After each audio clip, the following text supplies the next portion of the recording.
नमस्कार, खबरों का पंचनामा देख रहे हैं आप। मैं हूं आपके साथ पूजा। हम लेकर आए हैं देश और दुनिया की 5 बड़ी खबरें, जिसपे चर्चा के लिए मेरे साथ स्टूडियो में मौजूद है कैपिटल टीवी के editor in chief doctor Manish Kumar. Doctor साहब, बहुत बहुत स्वागत है आपका। धन्यवाद। सबसे पहले नजर हेडलाइंस पर। प्रधानमंत्री मोदी ने असम में कांजीरंगा एलिवेटेड कॉरिडोर की रखी नींव, तो बंगाल को भी दी बड़ी सौगात। सिंगुर में बंगाल सरकार पर जमकर गरजे, टीएमसी सरकार को हटाने का किया आह्वान। ममता बनर्जी ने सीजीआई सूर्यकांत से की अपील, कहा एजेंसियों से लोगों संविधान को बचाए, लोकतंत्र को आपदा से बचाए। मुंबई में मेयर को लेकर सस्पेंस बरकरार, शिंदे गुट के पार्षद होटल में कैद, तो बीजेपी मेयर बनाने में जुटी, तो संजय राउत बोले खेल अभी शुरू हुआ। मणिकर्णिका घाट की एआई तस्वीरें और भ्रामक खबरें फैलाने वालों पर कड़ा एक्शन, 8 एफआईआर दर्ज, सीएम योगी ने भी दी सख्त चेतावनी। डोनाल्ड ट्रंप ने ग्रीनलैंड योजना का विरोध करने वाले 8 यूरोपीय देशों पर लगाया टैरिफ, 1 फरवरी से 10% टैरिफ का ऐलान, यूरोपीय नेताओं ने की कड़ी आलोचना। खबरों की शुरुआत में सबसे पहले बात पीएम मोदी के बंगाल असम दौरे की। पीएम मोदी ने आज सुबह असम के नागांव जिले के कलियाबोर में 6,950 करोड़ रुपए से अधिक लागत की कांजीरंगा एलिवेटेड कॉरिडोर परियोजना का भूमि पूजन किया। तो वहीं शाम को पश्चिम बंगाल के हुगली जिले के सिंगुर में लगभग 830 करोड़ रुपए की विभिन्न विकास परियोजनाओं का उद्घाटन और शिलान्यास किया। इस दौरान असम से कांग्रेस तो बंगाल से ममता बनर्जी पर पीएम जमकर बरसे। बंगाल से गरजते हुए पीएम ने कहा कि यहाँ की जनता अब असली परिवर्तन चाहती है। हर कोई 15 साल के महा जंगल राज को बदलना चाहता है। अभी तो बीजेपी एनडीए ने बिहार में जंगल राज को रोका है, अब टीएमसी के महा जंगल राज को विदा करने के लिए तैयार है। सर, विकास परियोजनाओं की तो सौगात दे ही रहे हैं पीएम मोदी चुनाव से पहले, लेकिन जिस तरह से प्रहार कर रहे हैं ममता बनर्जी के लिए, वो ममता बनर्जी के लिए कितने बड़ा झटका? देखिए, प्रधानमंत्री मोदी अभी अगले जब तक चुनाव की घोषणा नहीं होती है, वो विकास विकास विकास और जो केंद्र सरकार की तरफ से योजनाएं जो जमीन पे लागू हुई हैं और जो सारी काम, उसको वो जनता तक पहुंचाकर एक नैरेटिव क्रिएट वो हमेशा कर देते हैं कि बीजेपी की सरकार काम करने वाली सरकार है। ये विपक्षियों को समझ में नहीं आता और इसलिए हर सप्ताह आप देखिए प्रधानमंत्री मोदी असम या पश्चिम बंगाल जा रहे हैं और हर बार कुछ न कुछ योजनाओं को, और जो जगह चुना जा रहा है, बंगाल इंपॉर्टेंट इसलिए है कि आप देखिए पिछली बार वो गए तो वो मालदह में थे।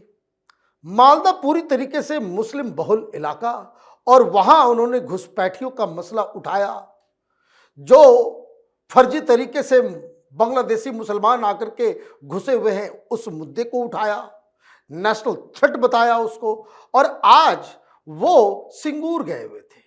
सिंगूर और नंदीग्राम ये 2 जगह है जो ममता बनर्जी की राजनीति की शुरुआत जिस जगह से हुई थी।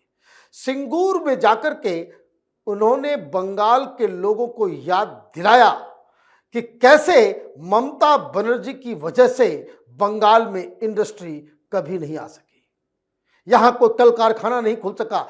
एंटी डेवलपमेंट प्लान पे ममता बनर्जी काम करती रही और इसलिए इस महाजंगल राज को हटाना है।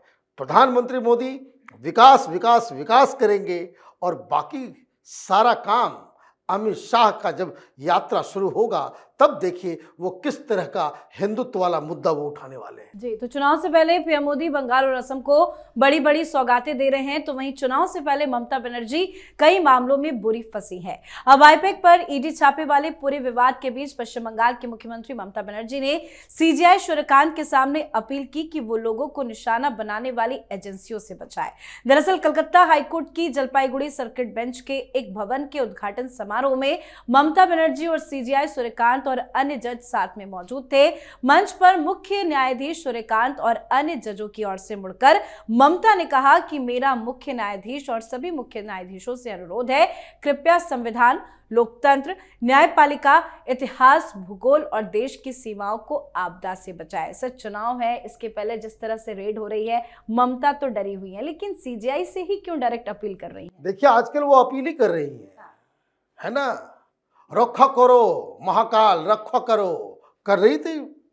भगवान से भी वो प्रार्थना कर रही है कि बचा लो इस बार। भाई बचेंगे कैसे? ये जो ईडी रेड्स हो रहा है, इतनी बड़ी ही आप दुर्गा की भक्त हैं, महाकाल की आप भक्त हैं, मंत्रोच्चारण करके लोगों को आप जो है छलावा करते हैं, तो ये भी विश्वास रखना चाहिए ये जो ईडी आ रहा है, ये आपके ऊपर जो कार्रवाई हो रही है, ये भी महाकाली करवा रहे हैं। क्या फर्क है आप देखिए। प्रधानमंत्री मोदी ये जब से ये फाइल चुरा करके गई है, छीन के गई है, 2 बार बंगाल गए, प्रधानमंत्री मोदी ने इस मसले को नहीं उठाया क्योंकि ये सब जुडिस मसला है, ये सुप्रीम कोर्ट के सानिध्य में ये मसला है और इनको मौका मिला नहीं, वो तो किसी ने जवाब नहीं दिया। क्यों कोई अपनी इज्जत जो है वो कमतर करे? इसलिए ममता बनर्जी का आपको संविधान याद आ रहा है? डीजीपी के साथ आप घुस करके एक सेंट्रल एजेंसी रेड कर रही है और आप फाइल चुरा करके लेके चली जाएंगी और उसके बाद संविधान की आप दुहाई करेंगी, डेमोक्रेसी की दुहाई करेंगी। तो ये जो चीफ जस्टिस के सामने इस तरह की बातें करना, जिस केस को लेकर के सुप्रीम कोर्ट सुन रही हो, ये अपने आप में बहुत ही इमोरल है, अनएथिकल है। ममता बनर्जी बौखलाई हुई है, इसलिए इस तरह की लक्ष्मण रेखाओं को रोज तोड़ रही हैं। जी, अब बात मुंबई में मेयर पद को लेकर मचे सियासी घमासान की। मुंबई में मेयर को लेकर सस्पेंस बरकरार है। शिंदे के चुने हुए पार्षद बांद्रा के ताज होटल में कैद है। एकनाथ शिंदे ने अपने जीते हुए सभी पार्षदों को 5 स्टार होटल में शिफ्ट कर दिया है। एकनाथ शिंदे की शिवसेना प्रेशर पॉलिटिक्स खेल रही है। मेयर पद पाने के लिए एकनाथ शिंदे असल में बीजेपी पर दबाव बनाना चाहते हैं, तो दूसरी तरफ बीजेपी अपना मेयर बनाने की पूरी तैयारी में है और ऐसे में यह मेयर का चुनाव दिलचस्प हो गया है। साथ ही संजय राउत भी मैदान में कूद पड़े हैं। संजय राउत ने दावा किया कि पर्दे के पीछे बहुत कुछ चल रहा है, कोई भी बहुमत चाहे कितना भी बड़ा क्यों ना हो अस्थिर होता है। राउत कह रहे हैं कि अभी खेल होना बाकी है। सर, मेयर को लेकर क्या चल रहा है, किसका मेयर बनेगा? देखिए, इसमें कोई रहस्य नहीं है, इसमें कोई सस्पेंस नहीं है और इसमें कोई दुविधा नहीं है। भारतीय जनता पार्टी का मेयर होगा और इतना ज्यादा कॉन्फिडेंट है देवेंद्र फडणवीस कि वो एक सरकारी कार्यक्रम में दावोस चले गए, 4 मुख्यमंत्री गए वहां पे, और जब वो 25 तारीख को लौट करके आएंगे तब मेयर की घोषणा की जाएगी। मेयर भारतीय जनता पार्टी का बनेगा। लेकिन शिंदे साहब जो कर रहे हैं वो दबाव की राजनीति है। वो अपने तमाम पार्षदों को बिठा करके, उनको भरोसा नहीं है कि ये बिक जाएंगे, चले जाएंगे, इसलिए उन्होंने कैद कर रखा है। और वो इसलिए कर रहे हैं कि ताकि वो फिर से वही काम करें जब विधानसभा चुनाव के बाद वो रूठना, मनाना, तबीयत खराब होना, ये सारी चीज़ें जो करते हैं वो, इससे उनकी छवि को भी बट्टा लगता है। एक ये समझिए कि अनरिलायबल अलायंस पार्टनर के रूप में उनकी इमेज जो है दुनिया के सामने आती है। 28-29 सीट आप जीते हो, 89 भारतीय जनता पार्टी जीती है। कम से कम कॉमन सेंस भी लगाना चाहिए। 89 का वाली पार्टी उसका मेयर नहीं बनेगा, 28-29 वाले का मेयर बनेगा। ये क्या बैकडोर से एंट्री होगी? ये ब्लैकमेलिंग की राजनीति चलेगी? तो ये बेकार की, ये सिर्फ प्रेशर पॉलिटिक्स है। उनको मालदार कुछ डिपार्टमेंट चाहिए, उसी लिए ये सारा तमाशा हो रहा है। जी, चलिए बढ़ते हैं आगे। वाराणसी में मणिकर्णिका घाट के पुनर्विकास कार्य को लेकर सोशल मीडिया पर फर्जी और भ्रामक तस्वीरें फैलाने के मामले में पुलिस ने सख्त कार्रवाई की है। उत्तर प्रदेश पुलिस ने चौक पुलिस स्टेशन में 8 अलग अलग एफआईआर दर्ज की। ये मामले एआई से बनाई गई तस्वीरें और गलत जानकारी फैलाने के आरोप में 8 लोगों और कुछ एक्स हैंडल्स के खिलाफ दर्ज किए गए हैं। पुलिस के मुताबिक सोशल मीडिया प्लेटफॉर्म एक्स पर मणिकर्णिका घाट के सौंदर्यीकरण और शमशान से जुड़ी सुविधाओं के काम को लेकर वास्तविक तथ्यों के उलट फर्जी तस्वीरें शेयर की गई। आरोप है कि इन तस्वीरों में हिंदू देवी देवताओं से जुड़ी छवियों का इस्तेमाल किया गया, जिससे धार्मिक भावनाएं आहत हो गई, लोगों में गुस्सा फैले और सामाजिक सौहार्द बिगड़े। यही मकसद था। ऐसे लोगों के खिलाफ सीएम योगी आदित्यनाथ ने भी सख्त चेतावनी दी है। सर, ये कौन से लोग हैं जो भ्रामक वीडियो और खबरें इस तरह से फैला रहे हैं? ये वही सब लोग हैं जब इनकी सरकार थी तो सारे टेलीविजन चैनल और अखबार वालों को ये कह दिया था कि ये बाबरी मस्जिद के विध्वंस की तस्वीर जो है आप नहीं छापेंगे। बाकायदा इसके ऊपर पाबंदी लग गई थी कि बाबरी मस्जिद टूटी हुई बाबरी मस्जिद नहीं दिखाना है, मुसलमानों का भावना जो है वो आहत हो जाएगा। और अभी यही लोग एआई से जनरेट करके फर्जी फोटो लगा करके इस देश में ऐसा बवाल मचवा रहे थे। और अखिलेश यादव तो यहां तक कह रहे थे कि जो बीजेपी की सरकार है, ये इतनी इन लोगों ने जितना मंदिरों को तोड़ा है, कोई राजा ने आज तक नहीं तोड़ा। अरे बोल दिया हो तो कोई मुगल बादशाह ने नहीं तोड़ा, कोई राजा ने नहीं तोड़ा।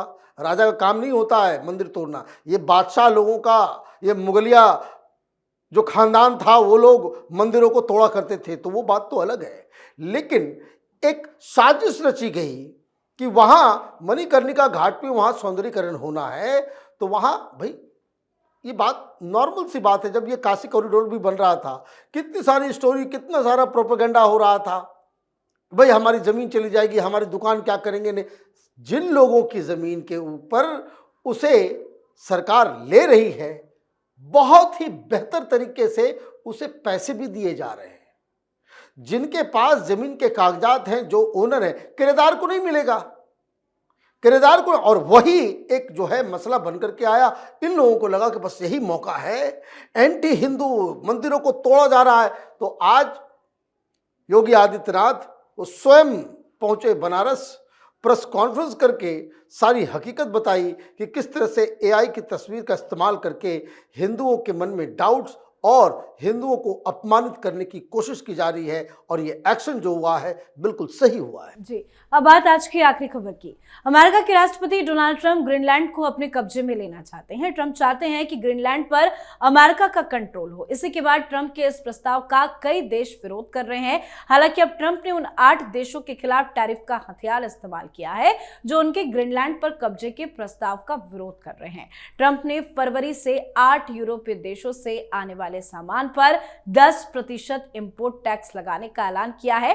ट्रंप ने कहा है कि Denmark, Norway, Sweden, France, Germany, Britain, Netherland और फिनलैंड से आने वाले सामान पर 10% टैरिफ 1 फरवरी से लागू होगा। उन्होंने ये भी कहा कि बाद में ये बढ़कर 25% तक जा सकता है और ये तब तक जारी रहेगा जब तक कोई समझौता नहीं हो जाता। ट्रंप के इस ऐलान के बाद अब यूरोपीय नेताओं ने इसकी कड़ी आलोचना की है। सर, क्या हो गया है? ट्रंप को फिर से धमकी दे रहे हैं, हालांकि इसका जमकर विरोध भी हो रहा है। देखिए, विरोध करने से क्या होगा? जिसकी लाठी उसकी भैंस। वेनेजुएला हुआ, दुनिया खामोश रही, तो अब वो काम ये कर रहे हैं। अब ये जो यूरोप के ऊपर जो 8 देशों के ऊपर जो उन्होंने टैरिफ लगाया और ये धमकी दी है कि सुधर जाओ, नहीं तो जून 1 से ये 10% को बढ़ा करके 25% कर देंगे। क्यों ऐसा काम किया? इनको एन केन प्रकार इनको ग्रीनलैंड के ऊपर कब्जा करना है, टोटल कंट्रोल। ये साफ साफ शब्दों का इस्तेमाल कर रहे हैं कि हम ग्रीनलैंड को खरीदेंगे, ये अमेरिकी टेरिटरी बनेगी। ये नहीं कि वहां पे कंट्रोल, वो टोटल एसिमुलेट करना चाह रहे हैं पूरी की पूरी टेरिटरी को।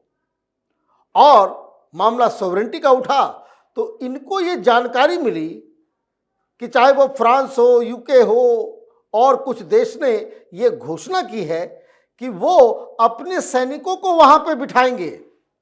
अभी बिठाया नहीं, अभी इंटेंशन 1-2 जगह सरकार की तरफ से ये मसौदा दिया गया, प्रेस में बताया गया कि भाई ग्रीनलैंड को बचाने के लिए हम अपनी सेना को भेजेंगे। बस नाराज हो गए महामहिम, नाराज हो गए तो उनका तो आजकल एक ही हंटर है उनके पास, तुरंत अच्छा ये उल्टी पुल्टी बातें कर रहा है, टैरिफ लगाओ। तो ये 10% का टैरिफ है, 25% की धमकी है। तो आप देखिए, ग्रीनलैंड लग नहीं रहा है कि वो बचेगा।